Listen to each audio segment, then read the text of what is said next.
আসসালামু আলাইকুম ফ্রেন্ডস, আমি শালু আপনাদের মাঝে আবারও হাজির হয়ে গেলাম আরেকটি রেসিপি নিয়ে। এটা হচ্ছে টমেটো কেচাপ। বন্ধুরা, এই টমেটো কেচাপটি যেরকম দোকান থেকে কেনা হয় ঠিক সেই রকমই কিন্তু একই স্বাদের, একই রকম কালার, একই টেস্টের এই রেসিপিটি আপনাদের সামনে তুলে ধরবো। আমার কথা বিশ্বাস না হয় আমার মতো পদ্ধতিতে একবার হলেও যদি বাড়িতে ট্রাই করেন তাহলে আপনারা বুঝবেন যে এটা কতটা টেস্টি একটা সস। এভাবে করে বাড়িতে থাকা উপকরণ দিয়ে কিন্তু দোকানের মতো টমেটো কেচাপ বাড়িতেই খুব সহজে তৈরি করে নেওয়া যায়। আর বন্ধুরা, এটাকে আপনারা যতদিন চাইবেন ততদিনই কিন্তু স্টোর করে রেখে দিতে পারবেন। আমি আপনাদের তৈরি করা থেকে সংরক্ষণ পদ্ধতি পর্যন্ত সব রকমের স্টেপ বাই স্টেপ আপনাদের দেখাবো।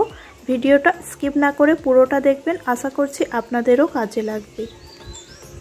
চলুন বন্ধুরা, কথা না বাড়িয়ে শুরু করা যাক আজকের এই রেসিপি। দেখতে থাকুন। বন্ধুরা, আমি এখানে 750 গ্রাম টমেটো নিয়েছি আর জল দিয়ে খুব ভালোভাবে ধুয়ে নিয়েছি। যেহেতু আমি টমেটো কেচাপটা অল্প পরিমাণে করব তাই জন্য 750 গ্রাম নিলাম।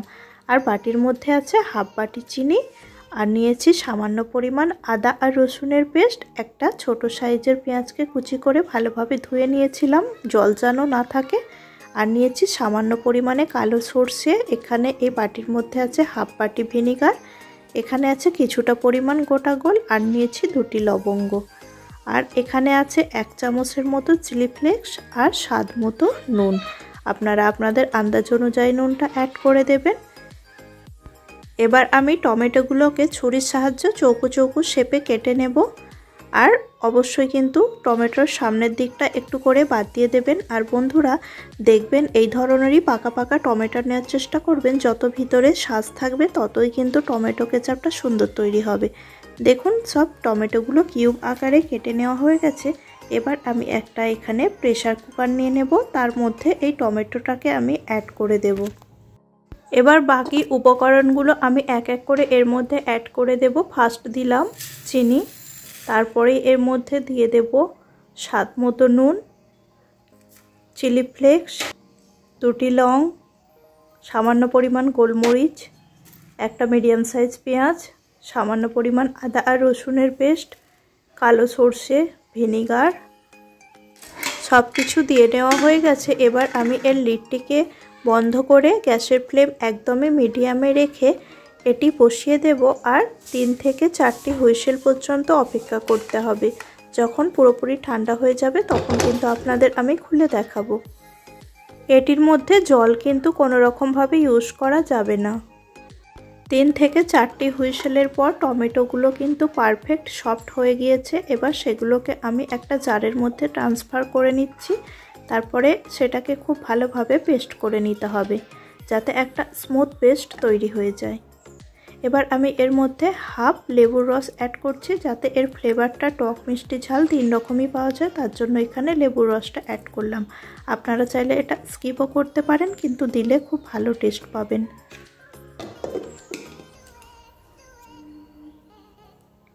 আর এই ধরনের আমি একটা বাটি নিয়েছি, তার মধ্যে একটা ছাঁকনি নিয়েছি। এবার যে টমেটো পেস্টটা করলাম সেটা আমি এই ছাঁকনির মধ্যে ঢেলে দিচ্ছি। এবার চামচের সাহায্যে খুব ভালোভাবে অনবরত নেড়ে নেড়ে এর মধ্য থেকে বাকি অবশিষ্ট অংশগুলো কিন্তু ছেঁকে ফেলে দিতে হবে। আর এইভাবে কিন্তু অরিজিনাল যে পিউরিটা পাচ্ছেন সেটাই কিন্তু টমেটো কেচাপ তৈরি হয়ে যাচ্ছে। বন্ধুরা, একবার হলো এই পদ্ধতিটা অবলম্বন করতে পারেন। আর যেখান থেকে আমার এই ভিডিওটা দেখেন না কেন, অবশ্যই নতুন হলে চ্যানেলটিকে সাবস্ক্রাইব করে পাশে থাকবেন। আর যদি ফেসবুক পেজ থেকে দেখেন তাহলে অবশ্যই কিন্তু পেজটিকে ফলো করে দেবেন। বন্ধুরা দেখুন, এই অবশিষ্ট অংশটি কিন্তু আমি ফেলে দেব। একটা চামচের সাহায্যে এর থিকনেসটা আপনাদের একটু দেখিয়ে দিচ্ছি। দেখুন, এটা সামান্য পরিমাণ পাতলা আছে, এটিকে একটু ঘন করে নিতে হবে, তবেই কিন্তু পারফেক্ট টমেটো কেচাপ তৈরি হয়ে যাবে। তার জন্য আমি একটা কড়াই বসিয়ে নিলাম আর গ্যাসের ফ্লেম আমি এখন মিডিয়ামে রেখেছি। এবার এটাকে 3 থেকে 4 মিনিটের মতো মিডিয়াম ফ্লেমে জাল করলেই কিন্তু হয়ে যাবে। আর বন্ধুরা, যদি আপনারা বুঝতে না পারেন যে কেচাপটা ঠিকঠাক হয়েছে কি না, তার জন্য কিন্তু আমি আপনাদের একটা প্লেট নিয়ে দেখিয়ে দেব সঠিক হয়েছে কি না। আর অনবরত কিন্তু নেড়েচেড়ে যেতে হবে যেন টমেটো কেচাপটা তলা থেকে ধরে না যায় বা সাইড থেকে একদম লেগে পুড়ে না কালো হয়ে যায়। এটা বন্ধুরা দেখুন এবার আমার পারফেক্ট হয়ে গিয়েছে। এবার কিন্তু আমি গ্যাসের ফ্লেমটা অফ করে দেব আর এটাকে একটু ঠান্ডা হতে দেব। এটা যত ঠান্ডা হচ্ছে বন্ধুরা এর কালারটাও কিন্তু অনেক ডিপ হয়ে যাচ্ছে আর দেখতেও কিন্তু একদমই অরিজিনাল যেরকম দোকানে বিক্রি হয় সেই রকমই সসের মতো লাগছে। আমি একটা প্লেটের মধ্যে এবার আপনাদের দিয়ে দেখিয়ে দিচ্ছি। দেখুন এবার প্লেটটাকে উল্টো করে ধরবেন, যদি দেখেন কেচাপটি গড়িয়ে পড়ে যাচ্ছে না তখন বুঝবেন তাহলে কেচাপটি আপনার পারফেক্ট তৈরি হয়ে গেছে। এবার আমি একটা বোতলের মধ্যে এই কেচাপটিকে ঢেলে নেব। বন্ধুরা এই বোতলের মধ্যে যেন একটুও পরিমাণে জল না থাকে, আর একটা এরকম ফানেল নিয়েছি তার মধ্যেও দেখবেন যেন জল না একটুও থেকে যায়, তাহলেই কিন্তু টমেটো কেচাপটা নষ্ট হয়ে যেতে পারে আর এটাকে কিন্তু অনেক দিন পর্যন্ত সংরক্ষণ করে রাখতে পারবেন না। এভাবে করে আমি কেচাপটিকে ঢেলে নেব। আর বন্ধুরা আমি আজকে যে কেচাপটা করলাম সেটাকে কিন্তু আমি 1 মাসের জন্য সংরক্ষণ করতে পারবো। আর আপনারা যদি 6 মাসের জন্য সংরক্ষণ করতে চান তাহলে কিন্তু এই যে বোতলের মধ্যে নিয়েছেন টমেটো কেচাপটা সেটা কিন্তু অবশ্যই কাঁচের হতে হবে। আর একটা কড়াইয়ের মধ্যে কিছুটা পরিমাণ জল নিয়ে সেই বোতলটিকে জলের উপরে দিয়ে আধ ঘন্টার জন্য মিডিয়াম ফ্লেমে ফুটিয়ে নেবেন, তাহলেই কিন্তু আপনার টমেটো কেচাপটা 6 থেকে 1 বছরের জন্য সংরক্ষণ করে রেখে দিতে পারবেন।